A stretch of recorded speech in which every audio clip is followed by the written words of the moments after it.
Hello everyone, welcome to another Daily Gym. Today is Wednesday, March 5th, 2025, and the topic today is I believe the world needs me to be one of the most financially powerful people, and I need you to help me to get there.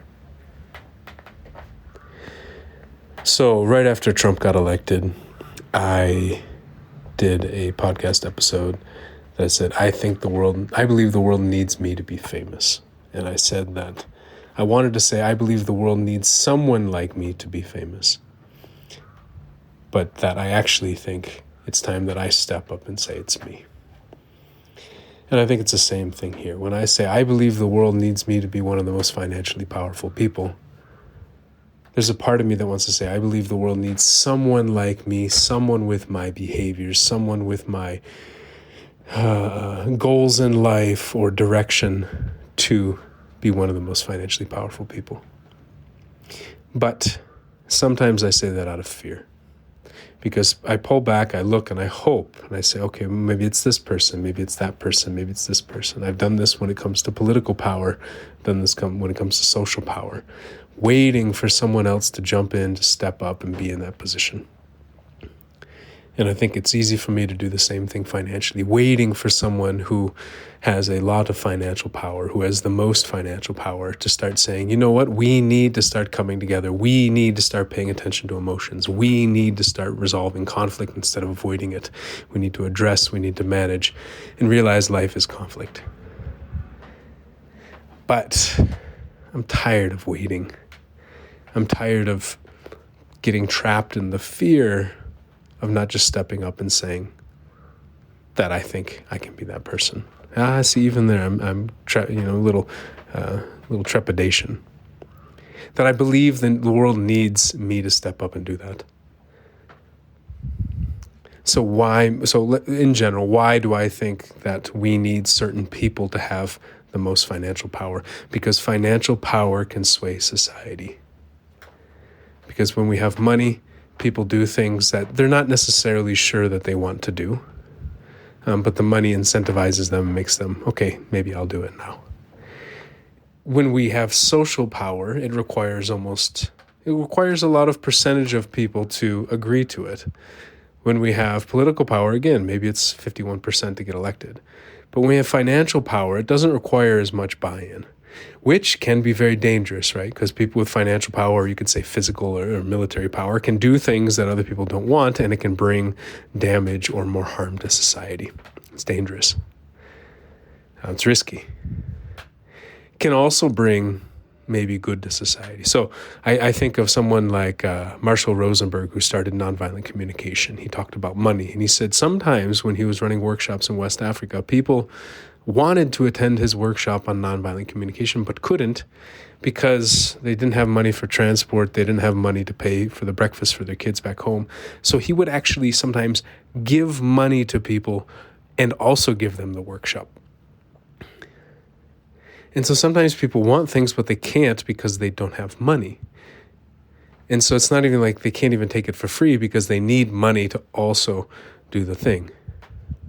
So sometimes when people have financial power, that means we can give things to other people that they actually want, but they also need the money, or they also need some other service with it.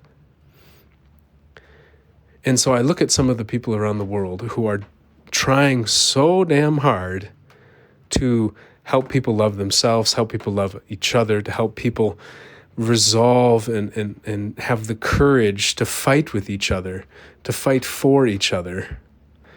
And often these people don't have that much money. And then I look at some of the people who have so much financial power, and then they don't spend it on these things. They spend it on going to Mars. They spend it on rocket ships. They spend it on yachts. Okay, fine. If you're going to spend it on a yacht, what are you going to do with the yacht that's trying to bring people back together, that's trying to unite humanity? Often people use it to run away from relationships. I have a yacht, and so I'm going to stay away from all these people that are bothering me. Okay, you want to go to Mars? Fine. But what about the type of society we're going to create once we get to Mars? Are you thinking about how the human beings are going to interact with each other, how they might interact if we ever did find some life form elsewhere? How are we going to learn to be a much more loving society so that we can connect, we can resolve conflict together, that we stay on the same team? How many people with a lot of financial power are using their financial power to bring these things to society? At least what I see right now, not many. Or maybe they're doing it, but it's just not very obvious. And so then it comes to the question of, why do I think I need, or the world needs me to be one of the most financially powerful people?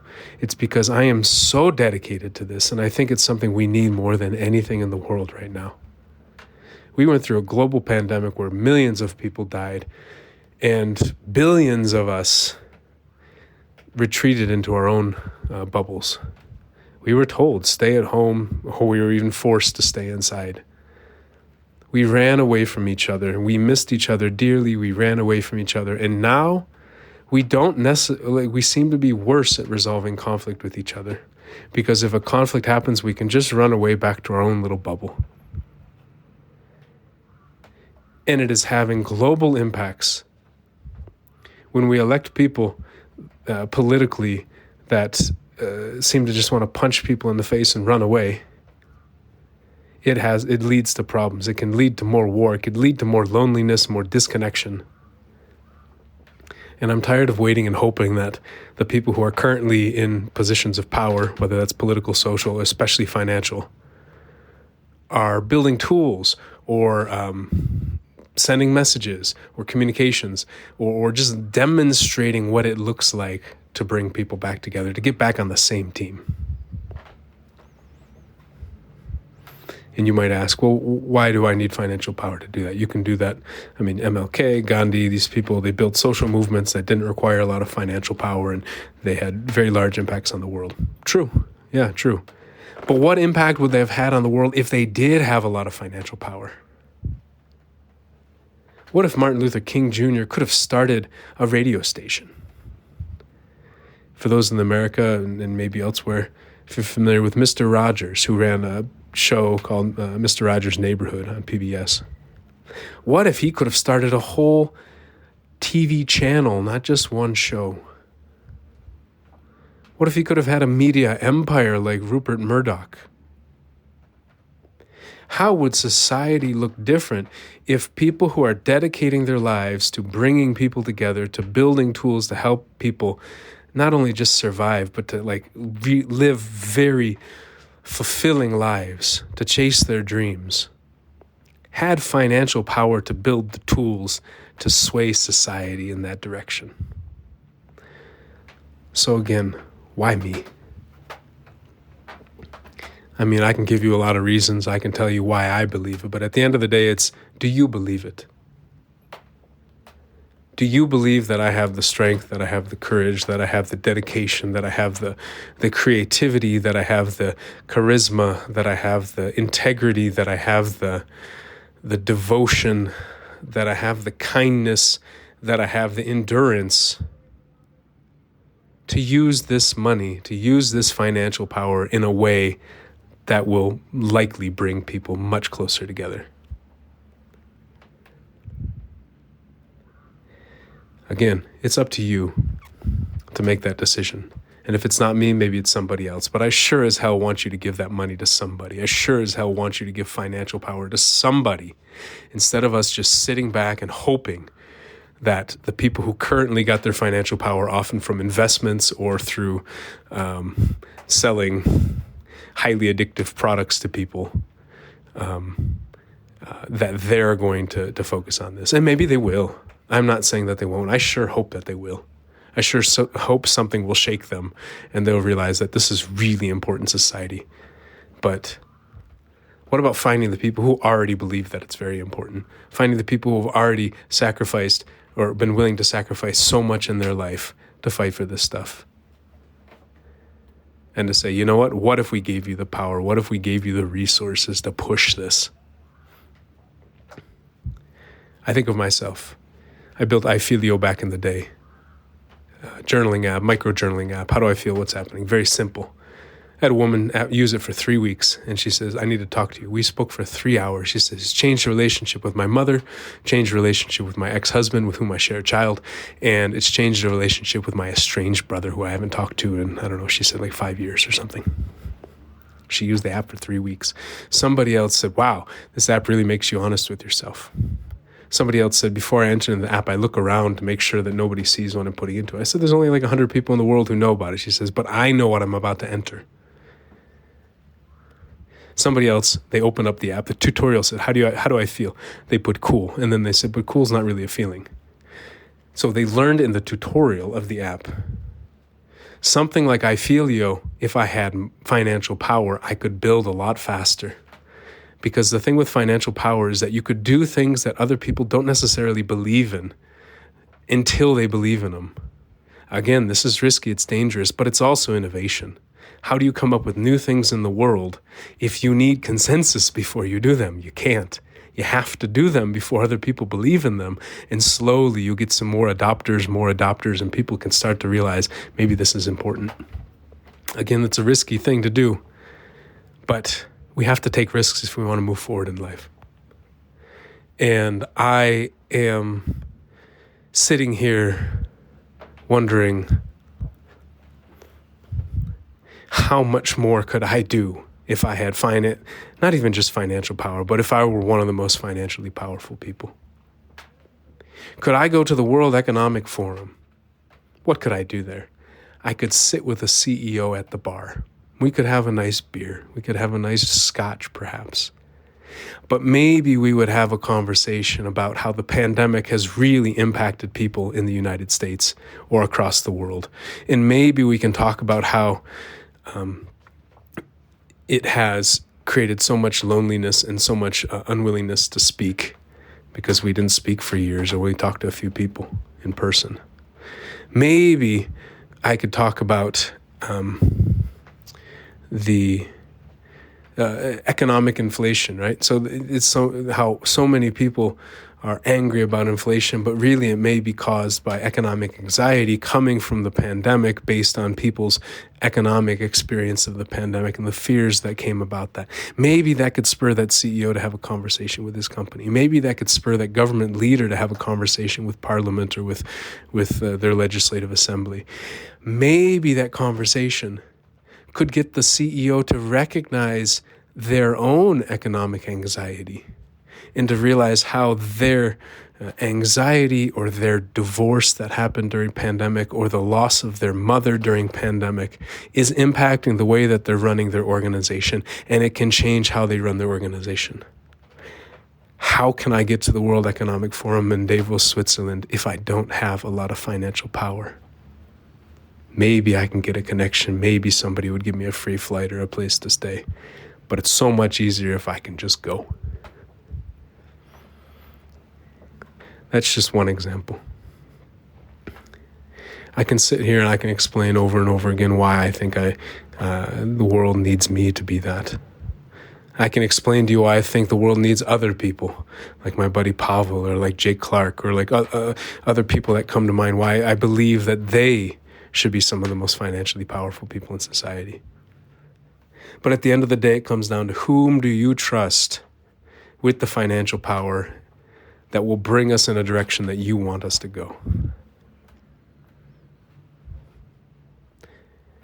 And if you trust me, or if you think you might trust me, or if you want to take a little bit of risk, I would love if you start giving me some of that power. And it doesn't have to be a lot of money, it doesn't have to be for a long term. If you go to leadingheartsfund.com or leadinghearts.fund, you can find a link to my website where you can give a small amount of money, you can give a lot of money, you can give for 1 month, you can give for 6 months, you can give it indefinitely. Give it one time if you want. But the idea is that if we want to change this world, we need to start pooling some of our financial resources into the individuals we believe that will lead society in the direction we want to go. We have to trust and verify, and it's not indefinite trust. We have to trust, we have to watch, we have to see where these leaders go and determine if we want to follow. But otherwise, what's our option? To sit back and just hope that the leaders will do something, sit back and hope that some organizations will do something. If we want change in society, I believe we need to trust individuals. We need to trust individuals to make the change, to lead the change. And if I'm on here telling you that I trust other people more than myself, then I shouldn't be doing what I'm doing. I've spent 12 years trying to work very hard at trusting my own good intentions and trusting my own abilities and trusting my own heart, my own soul. And so I believe the world needs me to be one of the most financially powerful people. Not just because I'll be rich and I'll sit there with it, because of what I will do with it, what I'm likely to do with it, to bring people back together, to teach people how to love themselves, how to love other people, to give us new creative tools, and more than anything, maybe just to be an example of someone who is working so damn hard to love himself and to love other people and show people it's possible. And I need your help. I need your help. I'm not going to get there through investments. I'm not going to get there through selling books. I'm not going to get there through any other transactional way of where I give a service in exchange for money. No, I'm going to get there because people want me to be there because they believe what I will do with that power will help them and the people that they love, or is likely to do so. So, please, I am asking for your help. I'm asking you for your support so that I can go out there and so I can continue to do what I'm doing, but on a much higher level. And I'd be very grateful because I'm tired of seeing the direction in which the world is going right now, and I want to pull it towards much more love and much more hope. All right. Thank you all. I love you so dearly, and I'm grateful for you all listening to this, and I hope that you want to be on this journey with me. Thanks.